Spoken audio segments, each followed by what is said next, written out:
love that. Everybody's paying attention.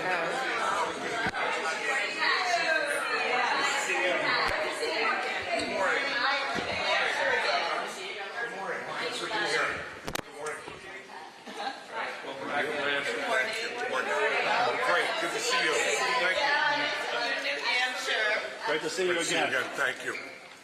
Hi, Governor. Good morning. Good to see you. Where'd my wife go?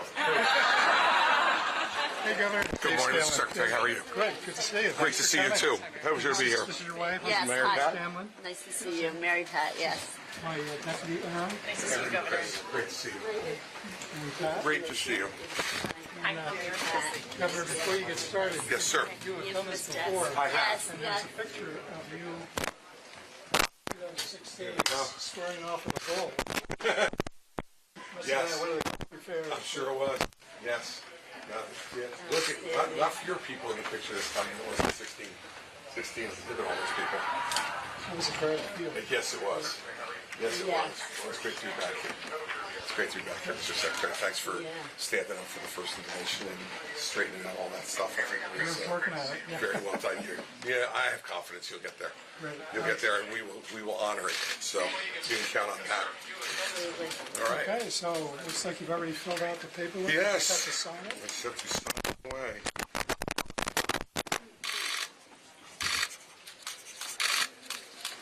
All right. And then $1,000. That for you.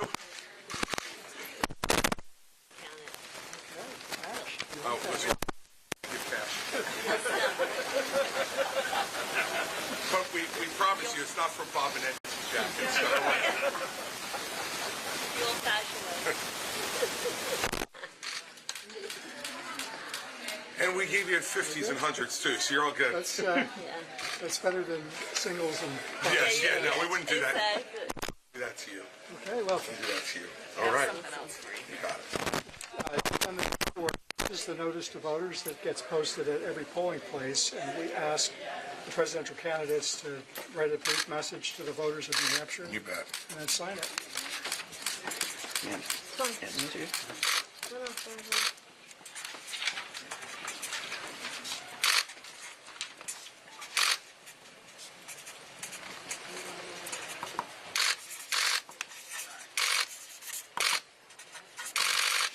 There you go. And I'm sure the press would love to know what. New Hampshire does not whisper. That's great. So, you want to make a few comments? No, look, I just, for Mary Pat and I, this is a really wonderful moment. New Hampshire is the most important primary in this country because it's not only the first one, but it's the most open and fair primary in the country. And we always have felt extraordinarily welcome here. We feel welcome here this time. And we absolutely believe that New Hampshire is going to determine who the Republican nominee is for president. And when they do, that means they're also determining the next president of the United States.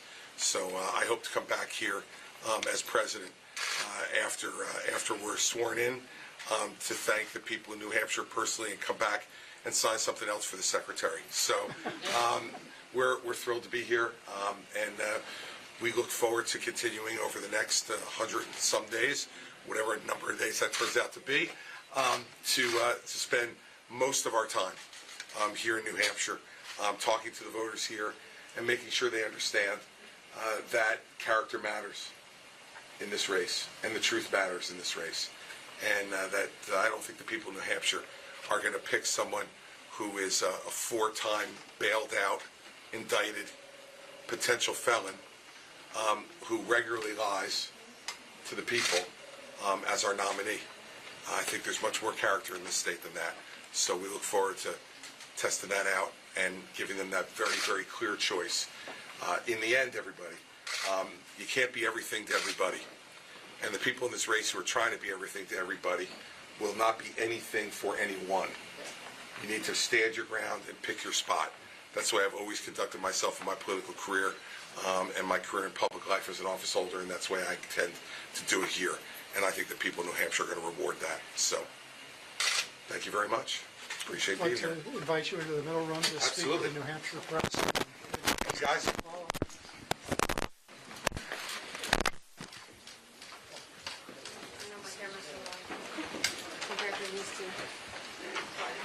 those cookie clips. Hey guys. Make sure I can record. Alright. Yeah, I think she'll see you. Yeah, I'm going. Right back.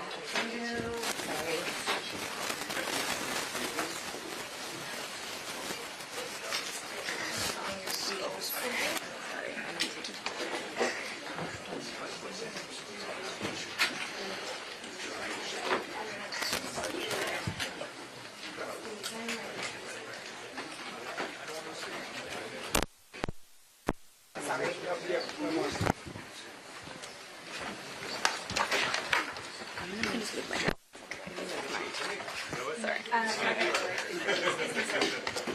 I think that one was, yeah, this one's mine. This one was mine. This one was on here. Yeah. This one was on mine. And yours is, yeah. Yeah. Wait a second.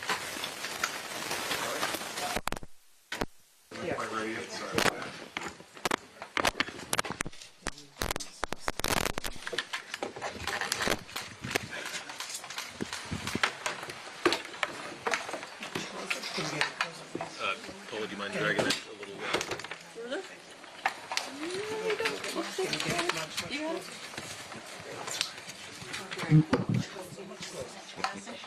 That's cool. I think we'll get it from there. Not too soft-spoken. You guys tell me when you're ready.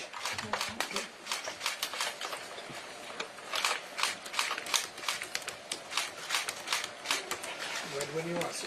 All right, who wants to start? Governor, so 8 years between filings for you. What's different this time around? Look, I'm different, first off. I think anybody who is a thinking, breathing human being becomes different over 8 years of experience. And so I think that this time around, I understand this process much better than I did 8 years ago. And I think that the events of the last 8 years have absolutely clarified what was already my instinct, which is that the single most important thing in an executive political leader is character and the truth. And that, everybody who tries to maneuver their way around all these different issues, that's fine, and we should all answer every question, and you've been in my town halls, and you see that I do. But not any voter, even the really smart voters in New Hampshire, can't know every issue that's going to come up before a president. No one, I remember up here, I campaigned up here for George W. Bush in 2000, and went door to door for him. And no one asked here Al Gore what they would do if 11 hijackers flew 4 planes into the World Trade Center in the Pentagon and aimed one at the Capitol, and how would they react? No one asked Donald Trump or Hillary Clinton 8 years ago, what happens if the country gets hit with a once every 100-year pandemic, and tell us how you'll handle it. So there's many unknowns, but with both of those, with George W. Bush, I would say, and I think most Americans would say, even in retrospect, they were really glad that somebody of his character was there when that happened. And the policies that he put in place 22 years ago have prevented another foreign terrorist attack on this soil. And if I had told you that 22 years ago, as I was coming in as the U.S. Attorney in New Jersey, where one of the planes came from, you would have never believed it. On the other hand, we saw how poorly the pandemic was handled and how many additional lives were lost because we didn't have someone of character in the Oval Office then. And so these things matter. And I'm going to be making that argument to the people of New Hampshire, amongst many others. And so all that makes it different. So why all in for New Hampshire? It sounds like, you're putting most of your energy and emphasis on this little state. Well, New Hampshire and South Carolina. I'll be in South Carolina this weekend. So, but I'm spending most of my time here. 1 year first. You got to win, and you got to do well somewhere early. And so, it's always been my evaluation that an open primary, like the one you have here, is the fairest way to go. And having people actually be able to come in and vote in the way they're used to voting is the fairest way to go. And so I think I've always done well in my political career in places where I get a full and fair hearing. And I think I'll get a full and fair hearing here in New Hampshire. And I think South Carolina, too, is an open primary. and one where you can count on being able to reach voters in a very direct way. So that's why we're spending most of our time in New Hampshire and South Carolina. We'll be there all weekend in South Carolina this weekend, obviously here today in New Hampshire, be back in New Hampshire next week, Tuesday and Wednesday. So you'll see me here every week, multiple days a week between now and whenever the Secretary sets the primary date. So on that point, last week, New Hampshire Journal did a poll of swing voters here in New Hampshire, and you did very well with swing voters. Came in second right on Trump's coattails. You've had people urging people to cross over and change registration so they can be unaffiliated, vote Republican. Not a big number. But among 4-for-4s, that is Republicans who vote in every Republican primary, not the people who swing back and forth, you're not doing very well. What's your message to those 4-for-4 traditional Republicans as opposed to the swing and independent? Well, look, I'm not surprised. I'm the only one going after Donald Trump, who's been our nominee the last 2 times. So why would you be surprised that some of those 4-for-4 voters would be upset? Of course they are. A lot of people don't want to hear the truth about him. But, yesterday he's sitting in a courtroom in New York City, worried about keeping his money, the little bit of money he has, not the amount he claims he has, because he's already been determined by that court to be a fraud. And now it's just about how much money he's going to have to pay. And I'm willing to bet you that if they make out a fine of $250 million, which is the maximum, I don't think he can write the check.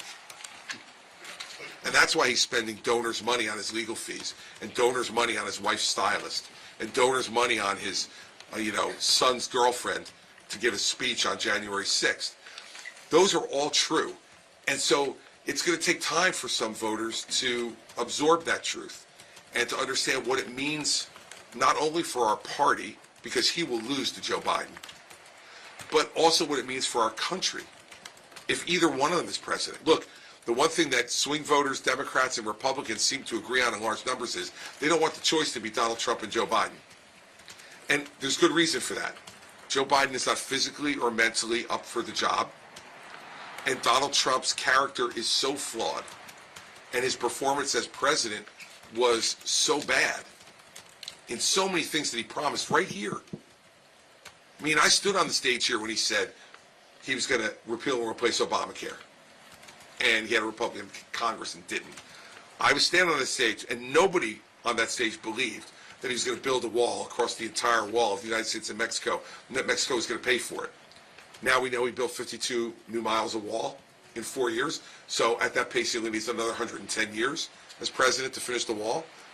And he admitted himself about 10 days ago, he said, well, how did anybody ever expect that I was going to get a foreign government to pay for something on our side of the border? Well, that's what we were all saying 8 years ago. He said he was going to balance the budget. He added $7.8 trillion to the debt. So those are the points we have to make to the people in New Hampshire, to those 4-4 voters, and they're smart people. But Republican voters are also loyal. He's been our nominee twice, and they don't like when we attack each other. Are you writing them off, those No. voters? I'm saying that they're going to start to focus now in these last 100-plus days and think about what it really means. If you're a 4-4 Republican voter, I think what you want more than anything else is a Republican president. Donald Trump is not going to be that. He has been a loser since he walked into the White House. He lost the Obamacare vote. He lost the midterm elections in 2018. He lost the presidency in 2020. He lost the Senate in Georgia in 2021. And he lost governors and another senator with the people he put forward and endorsed in 2022. Loser, loser, loser. And he'll lose again in 2024.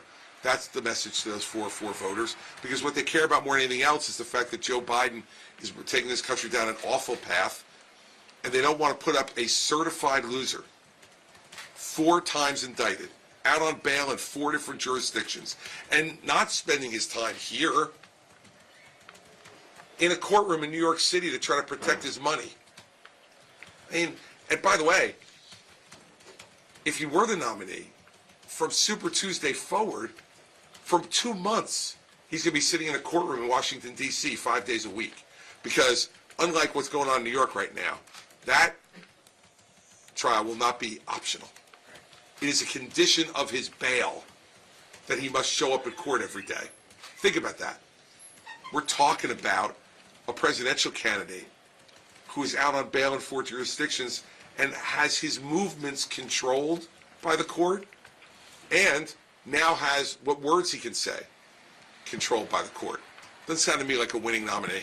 Earlier this year, Let me start. In one of those jurisdictions just today, Sidney Powell pleaded guilty to reduced charges. Is that a sign that things are going to crumble, or will Yeah. he turn around and fundraise off of that? Well, of course, both could be true, Holly. He will fundraise off of it. But here's the problem for him. He let this crazy, unethical woman into the Oval Office. And that's what she is. I've met her. She's both unethical and crazy. He let her into the Oval Office and suggested that the Attorney General of the United States appoint her as special counsel to investigate the election. Thank God we had Bill Barr there, who absolutely looked at him and said, I won't do it, and if you try to make me do it, I'll leave. This woman is now cooperating. The interesting part of that plea is that it is a cooperating plea agreement. She will be testifying against Mark Meadows, against Rudy Giuliani, against Donald Trump. You don't get 6 years probation and no jail time because you don't have good information, okay? I did this for 7 years in the 5th largest office in the country. You don't give a no jail plea deal unless that person's got something very good to say that will help your case against the others. This is another really bad day for Donald Trump, and he's going to continue to try to, blow smoke around it, but he's not going to be able to do it around me, because I'm the only person on stage who's actually done this for a living, and I'm going to give you guys all the notes he used to send me about what a great job I did as U.S. Attorney. I was putting all those people in jail, so, he knows I know what I'm doing, and it's a bad day for him. Paul. Earlier this year, you said you were the best equipped of all the rivals to take him down on the debate stage. Well, he's not on the debate stage. About a month or two ago, you were back up here and you said you will seek him out and you will confront him. Get ready, Paul. Where does that stand? Where does that stand? Paul, get ready. That's all I'm going to tell you.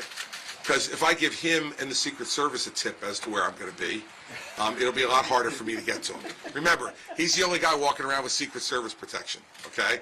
So that makes all of this a little more complicated. But I also was in law enforcement, so just hang with me. We got 100+ days to the primary.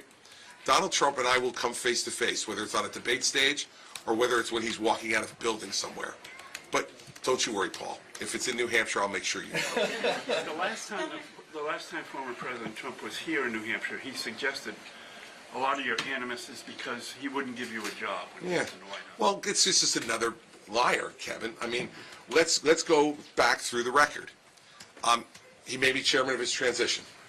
He made me chairman of the Opioid and Drug Abuse Commission. He offered me Secretary of Labor twice. He offered me Secretary of Homeland Security twice. And in December of 2018, he offered me White House Chief of Staff. I turned all of them down because I knew I could not work for him, that it would be impossible because I actually am an independent person who uses my mind and will disagree with him when he's wrong. And he didn't worry about that at the moment because he never worries about that. But look at what he did to every person of integrity who worked for him. Bill Barr, a 2-time Attorney General, I can't even go through all the names he's called people, right? What he's called John Kelly, a 4-star general and a gold star father. What he's called General Mattis, who when he hired him, he said he was the closest thing to Patton in our lifetime. Now disparages him regularly. What he calls Jeff Sessions. What he calls Mark Esper, who is a West Point Academy grad and a great Secretary of Defense. I mean, I wasn't going to subject myself to that, Kevin. So let me put it as plainly as I can. He's completely full of crap. And he makes it up as he goes along. That's all. By the way, go back and look at the things he said about me from when I endorsed him in 2016 through the 2020 election. And by the way, he said he wouldn't give me a job. Then why did he ask me to play Joe Biden in debate prep in play Hillary Clinton in debate prep in 2016? And why did he ask me to play Joe Biden in debate prep in 2020? And between the two races, do 30 debate prep sessions with him? Because I'm an incompetent, untalented, unethical boob? Hardly. he only says that about me now because I have the temerity to tell the truth about him. Because he is a soulless human being. He cares about no one but himself. And any New Hampshire voter who thinks he gives a damn about you, your life, your family, you're kidding yourself. He doesn't. And so if you think this race has been interesting up till now, I haven't got my tank full of gas yet. He's in for it. And by the way, the reason why I said I'm the best person to take him on, there's a bunch of reasons, but guys from New Jersey are used to dealing with obnoxious blowhards from New York our whole life. So we got no problem dealing with them in a presidential race. Governor, you've obviously made the case against Trump. Your rivals are now making the case against each other, or they're starting to try to. Is that something that you think we need to do to make more headway in this race? They're all Trump acolytes, of course they are. Remember something, everybody else who remains in this race sat at the first debate and raised their hand and said, if he's a convicted felon, I will still support him. They're playing the game the way he plays the game. They're now starting to attack each other. They're all like him. If voters in the state like him, they're going to vote for him, not them. And their pathetic act of trying to be like him but not be like him. Just look at the last two ads that have been put up by the DeSantis Super PAC and the Haley Super PAC. The DeSantis Super PAC is a little bit of a bio ad, right, where he says, one candidate in the race says this, and another candidate does that. Did he forget his name? Nikki Haley says we can't return to Republican chaos. She apparently forgot his name too. But they didn't forget his name when asked on national television whether they would support him as a convicted felon. No, I don't think you need to do that. Now, if I have things to say about the other candidates, I'm not a wallflower. I'll say it. But the case to be made is against Donald Trump. He's the front runner. There are going to be, very few delegates given out for coming in second. You got to beat the guy who's in front of you. And they're all missing the mark. And the reason they are is because of Kevin's question. They're all auditioning for a potential Trump cabinet. All of them. And so I'm not. I've already been offered, as I just went through, the opportunity to be in a Trump cabinet and, quite frankly, be the second most powerful person in the country as White House Chief of Staff. Or third, because Jared was there. I turned all those down already. So no, I don't worry about making the case against the other candidates. Their conduct makes the case against them. Raising your hand and saying, I will support a convicted felon. And not some felony not connected to his office. Both of those federal felonies are directly connected to his conduct as President of the United States. We guarantee you, when Adams and Jefferson and Hamilton and Washington were writing the Constitution, if they had thought anybody would have the audacity, as an indicted felon, let alone a convicted felon, to run for president, they would have added that little provision to 35 years of age and a natural-born American citizen. They would have said, and not a federal felon. But they never thought anybody would have the audacity that Donald Trump has to put himself so far ahead of the country. And he knows all this is true. He knows it's all true. But I guarantee I've known him for 22 years. Every morning he wakes up and he sees the most valuable, the most beautiful, the smartest, and most wonderful American in the mirror. And that's what he tells himself every morning. Never will he put the country ahead of his own interest. He never did, and he never will. Governor, are you worried that voters are only going to hear these zingers, though, against Trump and not actually hear the substance and the policies? I'm not worried about, no. It depends on what you all write, isn't it? Okay? And if any of you, and a number of you have been at my town hall meetings, I answer every question about every issue, and my opening statement always contains talking about things like Ukraine, talking about things like now Israel, talking about the national debt. The only candidate talking about entitlements and entitlement reform and what we have to do. I mean, I talk about all those issues, education, law and order and crime in our streets. I'm talking about all of them. Now, you guys like to write the stuff about me smacking Trump. I don't care. That's fine. Like, it's entertaining, and by the way, I'm intending to be entertaining with him, and because they also happen to be true.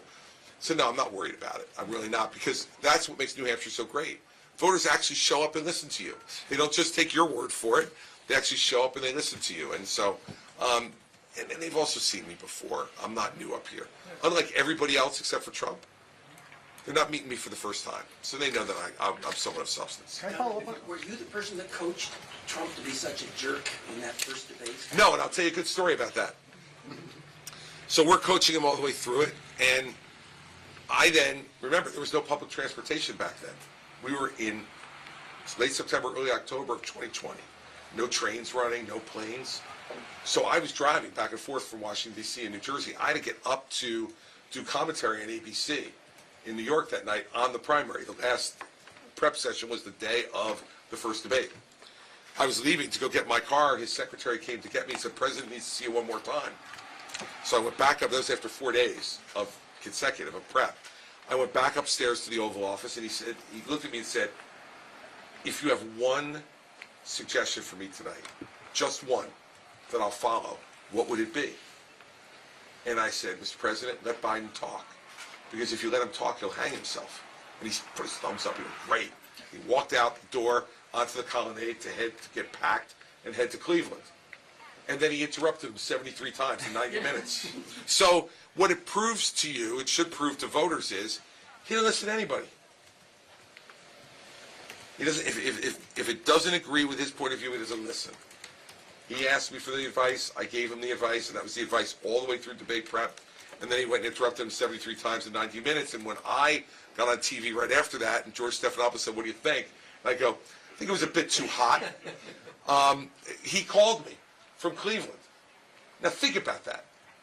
I don't know what anybody else would think you do after a debate, but you're not sitting there watching TV if you're a normal person.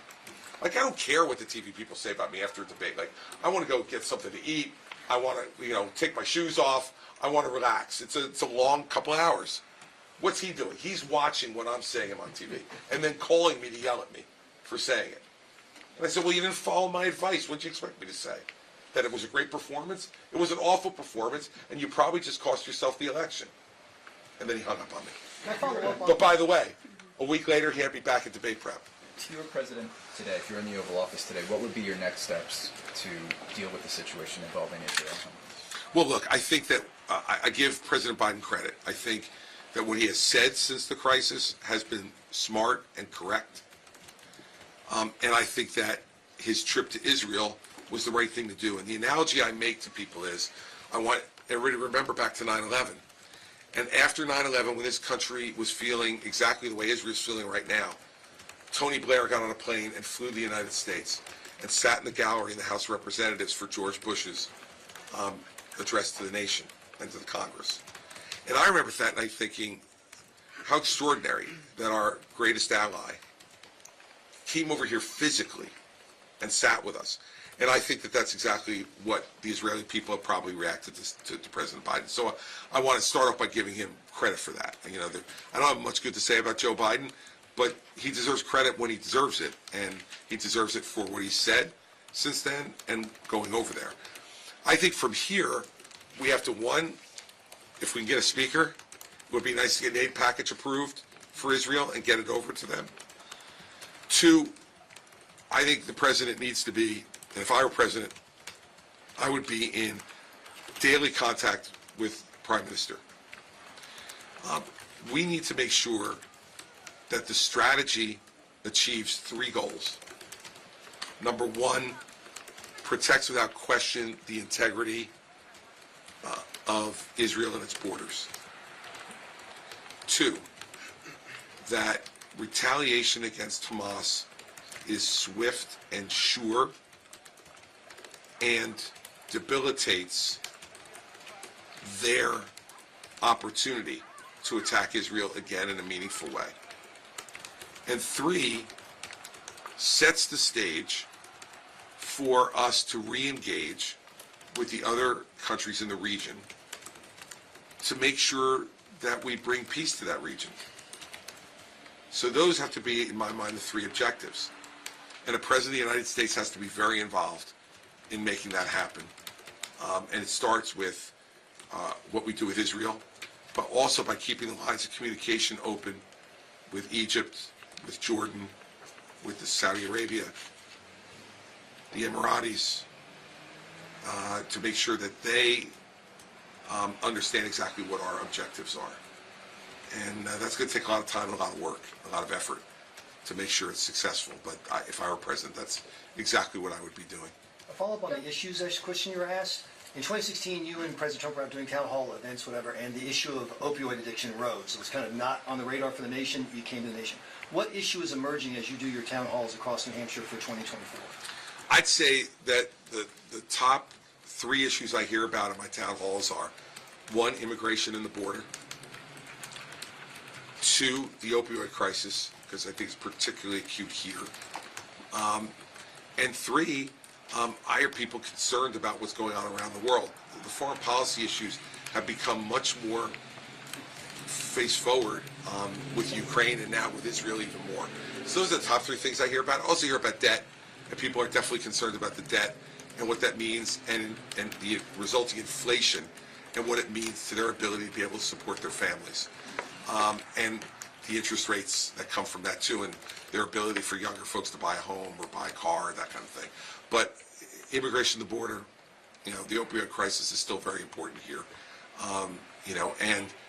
Making sure that we're doing the right things around the world to try to keep America safe, first and foremost, but also to not diminish our standing around the world. And there's some debate about that, and I've had some people at my town hall meetings who don't think we should be involved in Ukraine, and I argue vigorously in the other direction, because I think that's what campaigns are about. I don't think if you're a leader, you worry about following polls. You try to change them. And that's what I'll try to do on issues like that. Governor, do you think Biden should be more forceful about pointing out to Americans that Americans were also killed and taken hostage in Israel? I think you could have stopped your question at do I think Biden should be more forceful on everything? Look, I think after having said something good about the president, because he deserves it, he is not an effective leader. He's not making the case on Ukraine for the American public. He's not effectively making the case about our involvement around the world. And his lack of, listen, I think he just is not up to being forceful. I've known Joe Biden for 40 years. Mary Pat and I went to the University of Delaware. We've known him since we were college students. He used to be an incredibly forceful guy. I didn't agree with him, but he was incredibly forceful at making his case.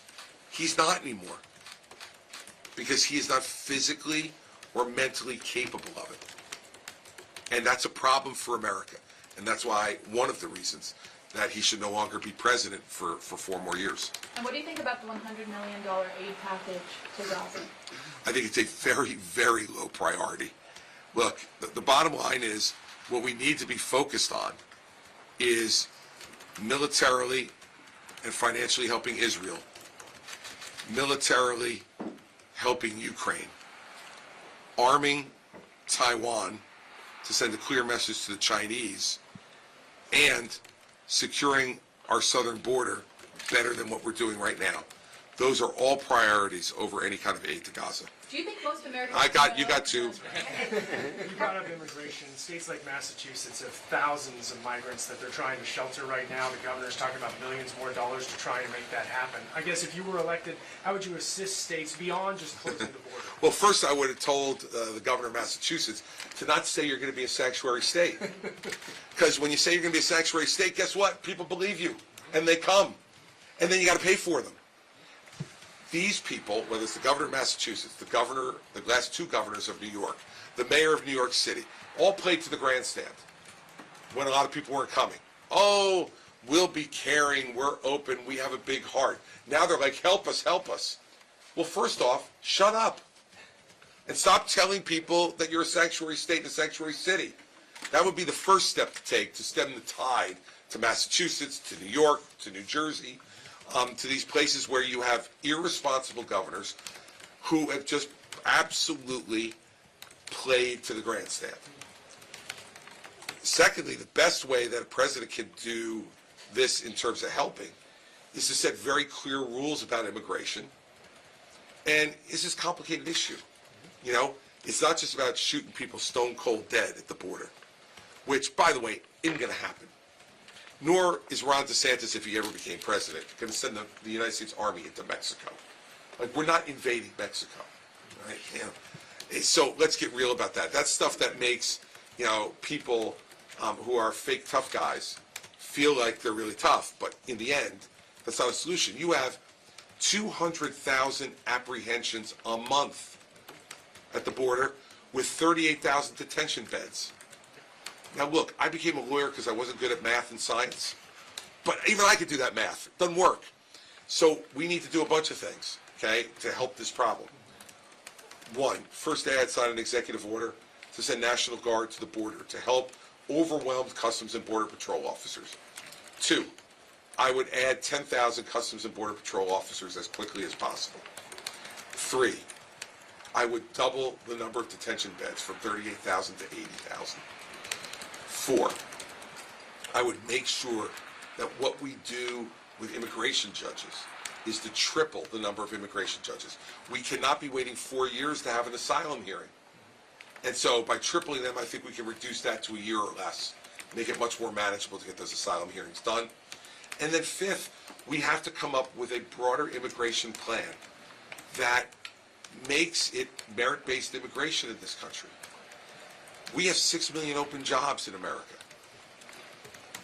In this economy, if there's 6 million jobs open, that tells you that these are jobs that either Americans don't want to do or can't do, okay? The way we've always dealt with that problem in this country is to let people come to the country to fill those jobs and grow our economy. But we need to come up with an immigration plan that incentivizes that, because if you incentivize legal way to come in, it disincentivizes the illegal way of coming in. Those people just want to come. And they're tired of waiting for a legal way to come, so they come in illegally. Let's give folks a legal way to come that adds to America's economy, that adds to our culture, that adds to our growth. So those are the 5 things that need to be done. And you'll notice that not one of them said shoot them stone cold dead at the border. Well, and so then if they're already here, the asylum seekers, then do we grant work permits to them in the meantime while they're waiting for their hearing? It depends on what their skills are and what the open jobs are for us. Not broadly give it, no. But let's look at specifically what their talents are, what they want and are willing to do, and let's help them fill some of those jobs. You know, Mary Pat and I met a rancher in Arizona who owns livestock ranches in Arizona and farms in Iowa. He said to us this year he could not find workers. That he had to offer workers housing and per diem for food, in addition to pretty substantial hourly wages, in order to find anybody, and he still couldn't fill all of his positions. So I think it's I would want to set an example in the immigration system that we're going to do it to try to help and grow this country. And to do that, you fill the jobs that are open and the needs that we have. Some of them are high-tech things. Some of them are farm workers and everything in between. Let's identify them and fill it that way. Governor, in terms of the direct follow-up to that, though, Massachusetts is a right to shelter state, so they're legally required to provide housing. Another one of their problems. Sorry. Well, I just want to know if that changes your answer to the first part of the No. question. Just because you're a right to shelter state doesn't mean you have to tell them to come and say I'm a sanctuary state and I won't, enforce the law against you. That's what a sanctuary state means, right? You can come here illegally and we will not turn you over to Immigration and Customs Enforcement. We will protect you. That's very different than right to shelter. You're inviting people who have entered the country illegally, come here and we'll protect you. It's different than we'll shelter you. Now they understand the practical problem as a right to shelter, the same way New York has the same kind of law in New York City, so they're having the same kind of problem. Then why the hell did you tell people to come? Probably a good question. Yeah, In terms of the, Adam. In number and privation, the migrants that we're seeing here, it's very comparable to the migration the United States saw at the end of the 19th century. And part of the component back then was also an effort to Americanize some of these immigrants. That's not something that's really done anymore. Is that something you'd like to see come back? Of course. I want people to become Americans, if that's what they want to do. But to become Americans, I think there's lots of things that we should be encouraging them to do, like learn the language. And make sure that they learn our history. Now, of course, we should do a heck of a lot better job of teaching our own children the history than we're doing right now. But that's another issue, and not directly responsive to your question. Yeah, I think we should be doing those things. And I don't think it's about, like, I think the term Americanizing, Adam, no offense, is like, sounds a little different than the way I'd like to put it. I want these folks to become a part of, if they want, a part of our country, a part of our culture. And every different ethnicity that has immigrated here has done both. They bring part of their culture here and share it with us, and we give them some of the American culture so they can share that with us too. That's the way we become, in part, the greatest democracy the world's ever seen. And so I'd want to see both happen. And so there's an obligation on both sides to share. Look, my grandfather was born on the boat coming from Sicily to the United States. He arrived here at 5 days old at Ellis Island. His mother, my great-grandmother, having given birth to him. And my mother used to tease him. It's her dad. My mother used to tease him all the time and say, "You're not anything. You're not Italian, you're not American, you were born in the middle of the ocean." And it's one of my memories of my grandfather that's really vivid. He used to get really angry about that. He'd say, "I'm an American. They made me an American when I got to Ellis Island, and I'm an American." We need to instill and reinforce that sense that my grandfather had, that it was something you wanted to do, you were proud of it, and he wanted to be part of this country. He learned the language. He worked hard. He paid his taxes. He raised his family. And 2 generations removed from the guy born on the boat, his grandson is sitting in the Secretary of State's office in New Hampshire, running for President of the United States for a second time. If my grandfather were here, he would not be able to believe it. He wouldn't be able to believe it. And that's the kind of thing we need to reinstill again in the country. It's too much negativity, Adam. Immigration has made this country great. Legal immigration has made this country great. And we need to set up a system that encourages people to do it that way, like my great-grandmother and great-grandfather did. They got their ticket to come over, and that's when they got on the boat and came. And my great-grandfather offered to come on his own, because my great-grandmother was 9 months pregnant. She's a smart lady, though. She goes, no. You're not going over to America by yourself, buddy. I'm coming with you, even if I have to give birth on the boat, and that's exactly what she did. That's the kind of story that's always built this country. And I'm going to be the kind of president who reminds the American people that unless you're, a Mayflower descendant, I'm sure we have some here, unless you're them, you immigrated to this country after we were founded, and everyone should have that kind of opportunity in a legal system that makes sense to grow our country and make it better. What is your plan to reach any kind of voters that come out to vote? You're looking at it. My plan is, New Hampshire voters don't need a lot of encouragement, but I'm going to be here as a presence physically. I'm going to continue to have the town hall meetings the way I do them, not with people, like screening the questions for me beforehand or kicking 15-year-olds out when they have the temerity to ask a difficult question or do it. We'll just take all comers. And I think that'll make a difference. Because I think the folks up here believe that they play a special role in this process, and they do. And I think they take it seriously. And I will tell you, my town hall meetings this time, different than 8 years ago. 8 years ago, I think people came to see me, and they were shopping. They came in, and they're like, well, we hear this guy puts on a good town hall. We hear he's kind of entertaining. Let's see let's take a look. The town halls we're doing this time, in the main, are much more people who are already buying. And they're coming there to encourage me. And I find that encouraging. And I feel a little bit different. So, and a lot of those folks are independents. And they come up and tell me that afterwards. I'm an independent voter, but I'm voting for you. I've had people come and say, I'm a Democrat. I switched to independent so I can vote for you. and Republicans who say, I was with you last time, I'm going to be with you again. Governor, Donald Trump has said he's not going to show up at the third debate. Yesterday, I asked Vivek Ramaswamy, and he's considering his options.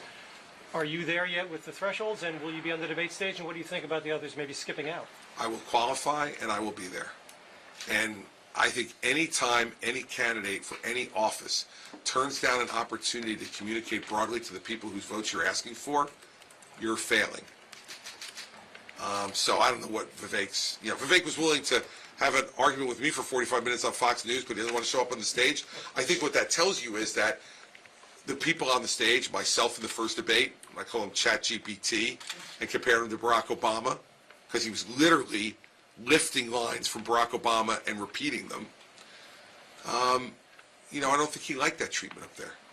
I don't think he was used to getting pushed back on. He's used to just shooting his mouth off and having nobody interrupt, and nobody tell him he's wrong.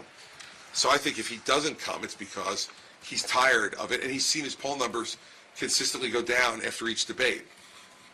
So what I would say is that means, how about being, smart and not doing the things you're doing on the debate stage and causing the chaos and mayhem that he causes. But it's his call.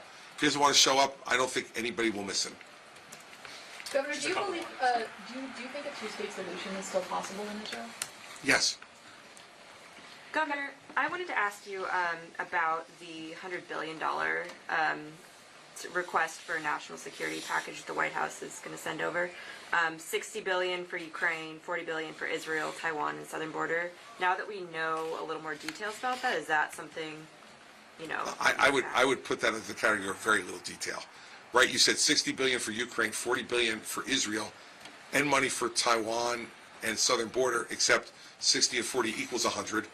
And so I don't know which part is for the border and how much is Taiwan going to get. So let me just answer it in a way that I think is reasonable. I believe all four of those things are priorities that need to be funded. We have to help Israel. We have to help Ukraine. We should be helping Taiwan. And we have to get more money to help the southern border. I want to see the specifics, with all due respect, beyond that, before I say I agree with this package. But what I will say is I agree with the priorities of the package. And that's what I'd be trying to do if I were president. But how it gets divided up, those details are very important. And so I won't sign on to the package until I see the details and can evaluate them. But I will say I support conceptually the priorities and putting them all together in one package. Governor, this morning, Governor Sununu announced a new task force to increase security along the nation's northern border. Do you have a reaction to the northern border? We often talk about the southern border. Look, I think it's smart for the governor to be doing that. As I think befits his tenure here, he's getting ahead of the curve. And before there's a major problem, he wants to cut it off at the pass. So I commend Governor Sununu for doing that. I think it's smart. And I think that the federal government should be helping to make sure that in our northern border states, they provide them with the help before it's a crisis. And I think that's what Governor Sununu is trying to do. And I commend him for it. I think it's smart. And I hope the other governors on the northern border will work with him to make sure that they make the best use of the resources they're spending to try to achieve what they're trying to achieve, which is to have a safe and secure border. Vivek Ramaswamy was at the northern border. He calls for building a wall on both borders. Yeah, right. Is that something? No. Not on the northern border. And I don't think you've heard anyone who knows anything ask for that. But that's why Vivek did, because he didn't know anything. And all he wants to do is just get your attention. And he did. Congratulations. But he got your attention with another dumb idea. That's as smart as saying he was going to give Taiwan to the Chinese in 2028, and as smart as saying that we should treat Israel. I mean, how's that one aged? We should treat Israel like every other country in the Middle East. That was like, what, 4 or 5 weeks ago? How's that one aged, everybody? And when are you guys going to write about that? Like, I encourage you, having been a member of the media for 5 years, I'm giving you some advice colleague to colleague, okay? That might be a good one to talk about. This joker talked about treating Israel the same as every other country in the Middle East. And now we have Israel in an existential crisis. And you know what he says? I guarantee if you ask him, and he'll say, I never said that. I never said that. I mean, let's start, if he really wants to be considered a serious candidate in this race with these dumb ideas he puts forward, how about you guys start pressing him on it when an idea like that, it's very rare you get that opportunity, right? That an idea is so bad that it doesn't age 5 weeks. Usually you have to wait years. So he's giving you guys a great opportunity. I hope you take him up on it. Yeah. Governor, we saw some members of the House yesterday basically come out, and it kind of trickled out this week of people being threatened maybe behind the scenes and constituents calling on behalf of other people on the far right of the House GOP, threatening members if they don't vote for Jim Jordan. It seemed like some echoes of January 6th and threats against lawmakers. Do you have any reaction to that? We saw some very conservative members of your party come out and... I don't want to minimize January 6th by comparing the two, okay? Sure. January 6th, people were like climbing up the side of the building and throwing things through the windows and ransacking the speaker's office. But death threats against members and their families. Yeah, again, I want to make it really clear. I think, with all due respect, the question, as it's framed, minimizes January 6th, okay? I don't think it's appropriate at all for members or their families to be threatened over a vote for speaker. And I think, quite frankly, that it's hurting the candidate that they were advocating for. Because I think if he does have a third ballot today, which it looks like he's planning to do, he'll get even less votes than he got in the second ballot, and he had less votes than he had on the first ballot. So as I said last night, I think it's time for him to put the country ahead of his own ambition and say, it obviously isn't here for me. So let's move on to somebody else. Hopefully, if he loses a third ballot today, that's what he'll do. But I think, I don't know what role Congressman Jordan had in that tactic. He says he had none, so I'll give him the benefit of the doubt. But the tactic turned out to be a bad one in advocating for his candidacy. I don't think the way you unite people behind your leadership is to threaten their family. That probably turns out to be a bad idea. All right, and we got one more question. We're going to go over to the Pines of Politics, which is open press. I have one quick question. Sure, Paul. Governor Sununu has not chosen anybody. How important would it be to get an endorsement out of the governor of New Hampshire for the primary if it was possible? Look, I never know exactly what effect endorsements have. I've given plenty of them. I've gotten plenty of them. I don't know, but I will tell you this. Chris Sununu and I have been friends for 12 years. I have enormous respect for him as a person and as a governor, and how hard the job is, and he's done a really great job here for 8 years. So I would love to have him on my team. I make no secret about that. What the impact of it ultimately will be, it'll be up to the voters to decide. I think Chris has said that himself, that he doesn't know how important his endorsement would be. What I think is important, much more important than that, is that Chris has supported me rhetorically, meaning he and I are the only two people saying the same thing in the state about Donald Trump. Chris has been unequivocal about Donald Trump, and so have I. And we're the only two people who have been unequivocal about it. Nikki Haley's all over the map. Ron DeSantis is all over the map. Tim Scott's all over the map. Vivek Ramaswamy is practically, Trump's corner man.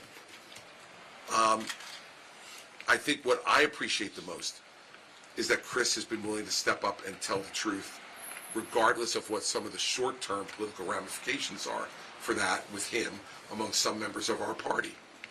And so the thing I like the most is that rhetorically he and I are on the same page. And we're very similar governors in terms of the way we governed in states that have a lot of similarities. So if the outgrowth of all that was he decided I'd be the best person for him to support, I'd be thrilled. But I've told Chris this from the beginning.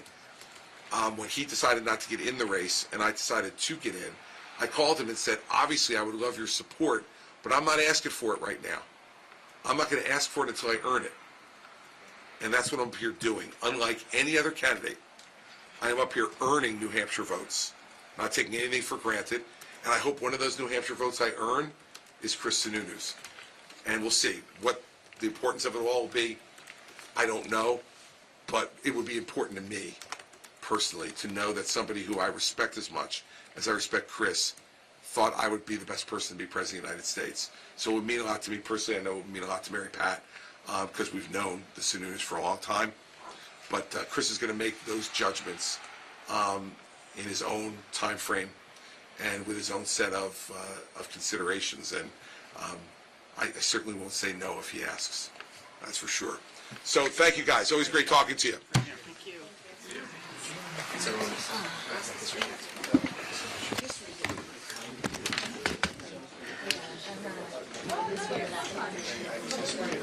Thank you.